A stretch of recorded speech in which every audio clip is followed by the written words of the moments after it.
I'd like to thank my host Maria and David for inviting me to this very exciting conference on the beach. I have had lectures on the beach before, but never a conference. So I was going to give this conference in swimming suit, but Paco said no. Maria said no, so I'm going to give the conference in my regular clothes. Okay. The paper I'm presenting is on promoting electrical vehicles by reducing charging inconvenience and the price via station and consumer subsidies. The paper is jointly written by my student and a colleague at PTD. And the paper is forthcoming in production and operations management. And a copy of the paper is available. Your notice. Also on SSR. Okay. So, electrical vehicles are desirable for sustainable development. And but the adoption of the EV is way below expectation. Way below expectation. If you think about it, what is the motivation for these guys? The carbon emission by electrical vehicle is 25% of the conventional vehicles. So that is a 75% reduction. The oil dependence by electrical vehicle is 70% of the conventional vehicles. Electrical vehicles are 3 to 4 times more efficient than conventional vehicles, and the industrial development for this is also helping other things. There is a chart that you have where you can see that the electric vehicles are going kind of nicely, but it is below expectation. Because it's below expectation, what should the government do? And the reason why it is below expectation are numbered. One is, as Paco says, electrical vehicles are more expensive, although their prices are going down, as you can see in the first chart. The second thing is the electrical vehicle have a low range. So average range of electrical vehicle is sitting here like 220 miles. But Tesla, for example, has a range of 310 miles. By the way, a friend of mine, a colleague of mine, just bought a Tesla. He traded his BMW and he bought a Tesla, which is a fully electric car. And he's still trying to get it because Tesla is so in demand that and the supply chain in China and all of these places are affected. So his delivery date is in November, and now it's changed to December. Now he sold his car and has no car. So he came to Dallas and he said, I have no car. So he goes to Cornell University in Ithaca, where he can live on the campus, does your research, and go foot, because it's just a campus, so he doesn't need a car there. So anyway, that is the issue here. The electrical vehicles are being bought by people, but the supply right now is pretty low. So the governments are trying to encourage the adoption of EVs. The US has an adoption target of 1 million electrical vehicles by 2015.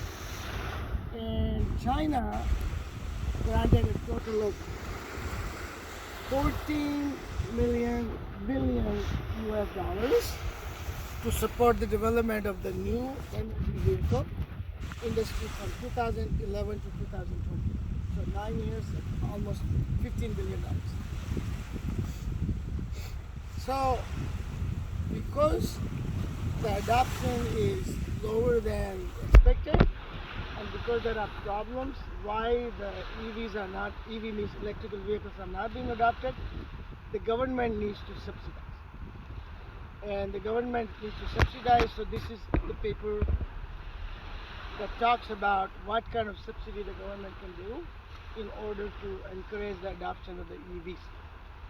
So our aim is to find the optimal subsidies of the EVs under the impact of charging inconvenience. Charging inconvenience is a big part of this paper, because that is why people are not buying electrical vehicles, because they are not going very far.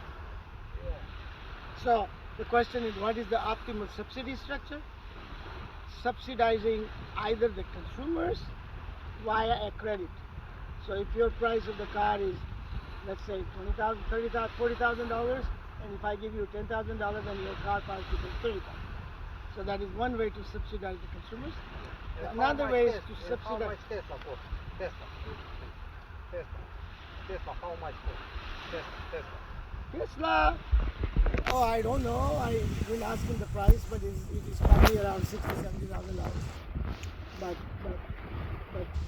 it's traded his BMW for Tesla. So money is not an object for this guy. Question later, please. Okay, so the question is how to subsidize. There are two kinds of subsidies that are important. One is to give the consumer a subsidy to reduce the price. When you reduce the price, the demand goes up. And the other one is charging inconvenience. You subsidize the charging station, and you subsidize the charging station, then it reduces the range anxiety. There's something called a range anxiety. It means people who are driving, they think their car will run out of the battery, charge, and they will get stuck. But if there are enough charging stations, that becomes less of a problem. So if the government subsidizes the charging stations, then people will buy more cars.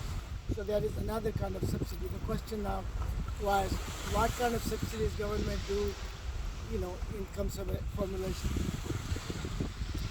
And so we formulate two government problems. One government problem is called budget-driven problem, which means to minimize the budget for the expenditure of subsidy, constraining that the adoption level is above a certain level. The other one is to maximize adoption, constraining that the budget is below a certain level. If you can think about these two problems, they are kind of dual to each other. If you look at the linear programming kind of formulation, they are like primal dual problems. And we show that these problems are by and large equivalent under certain conditions. So that's another thing that we show. And we also show how the optimal subsidies change when things change. For example, what happens when the construction costs change, what happens when adoption target change, what happens to the subsidies, how do they change. So these are basically purpose of the paper. We formulate the problem as a Stackelberg game. The Stackelberg game is a leader-follower game. There's a leader who announces certain things, and there's a follower who reacts to these things. So the government is a leader in our model. The government will announce, here's my consumer subsidy. Let's call it R. So R is the amount of money you will give to the consumer when you buy a car. The other one is S. S is the amount of subsidy you give to the charging station. So the charging station's construction cost will go down to the same. So these two things are the government subsidies. So the government will announce the subsidies R and S, and then the charger will react, and the consumer will react to say, this is what we are going to buy. And then this is the game that we solve, which is called a Stackelberg game. So what happens is that when the consumer gets a subsidy, it increases the demand. When the charger gets a subsidy, it increases the demand. And when it increases the demand, it increases the revenue of the charger, and it also increases the revenue of the manufacturer. So that's kind of the model. The next important part, and I think that is an important slide in this thing, is the charging inconvenience. How do you model the charging inconvenience? The charging station number is N, and we need to find a function of N that gives you the charging inconvenience. That means that if N increases, your charging inconvenience decreases. And we have the data from Beijing, China, and based on the data in Beijing, China, you see the graph here. The graph says as the number of stations increase, the charging inconvenience decreases in this fashion. If you look at this chart, you can sort of look at this as a quadratic function. So we approximate this chart with a quadratic function, and we develop our model based on that function. We derive the results. We also then test the results with respect to these data. So that is the last part of the chart. We also look at the linear approximation of this, which is simpler to analyze, and we try to see whether the linear does a good enough job, because it gives you better results in some sense. If you look at the last two lines, that is important. The effective price, so in the first part of the talk, which I'm not going to go to the second part of the talk, the first part of the talk, the price of the electrical vehicle is given. So that's P0. And if you see R, P0 minus R is the price for the consumer. So consumer price goes down as R goes up. But there's also HN, that is the price equivalent of the charging inconvenience. So I have to increase the price approximately depending on the charging inconvenience, because it is a negative price, right? So when I increase the price, I get the net effective price, and the demand function then is a function of the effective price. Is there any question there? So effective price becomes the argument of the demand function. So if you look at the EV demand, it's a function of D, N, comma R. N is the number of charging stations. R is the number of consumer credit. And the demand function is A minus B times the effective price. It's a linear downward sloping demand. And so that becomes the effective price and the demand. Okay? The charges problem, I'm going to split this up because everybody's interested in drinking. And so charges problem is maximize the profit of the charger and his decision variable is the number of charging stations N. And as you can see, he's maximizing rho is the charge that he charges for every time somebody charges the car, and NR is the demand function. So that is the revenue of the charger. And if you look at the cost of the charger, it is C, which is the construction cost, minus S, which is the government subsidy, times N. So he builds the N charging station, that is the cost he pays. So that is his profit. And he maximizes profit choosing N. So that is the charges problem. Government's problem is twofold. One is a budget-driven problem. If you look at the first objective one, you minimize the expenditure. Well, the expenditure is R times D, because R is the money you give to his consumer each time about. So R times D is the credit expenditure to consumer, and S times N of S is the expenditure given to the charging stations. So that is the expenditure of the government. And the government wants to minimize that expenditure subject to the constraint that D is bigger than some adoption level A, which the government has in mind. So A is what they want, and they want to minimize their expenditure to achieve that A. Opposite of that, you maximize A subject to a budget constraint. And I'm going to only, because these problems are equivalent, I'm not going to spend too much time defining the equivalence part. So the results. We assume the quadratic inconvenience, and given that we find the charge's best response, and then we solve the problem as a Zuckerberg game problem. And if you look at the graph, you see that there are various regions. For example, if you look at QB2 says plus plus, it means both R and S are given by the government. That means both subsidies are given. If you look at QB3, this is the area where government only gives consumer subsidy, but the station subsidy is zero.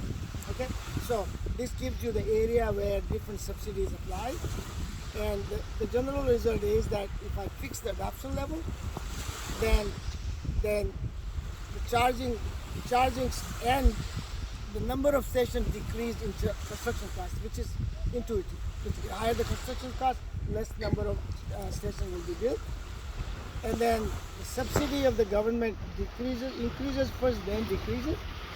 And the net cost of construction for the charger increases as construction cost increases. If you fix the construction cost, then the subsidy increases in adoption target, which is intuitive, because I put more adoption, I will have to give more subsidy. And so does N, because if I give more subsidy, N will increase too. And if I have a more adoption, R will increase as well because I will have to give more credit to increase A. So those are some of the results that we get. The next slide basically says that two problems are equivalent, and so I'm not going to spend any time on it.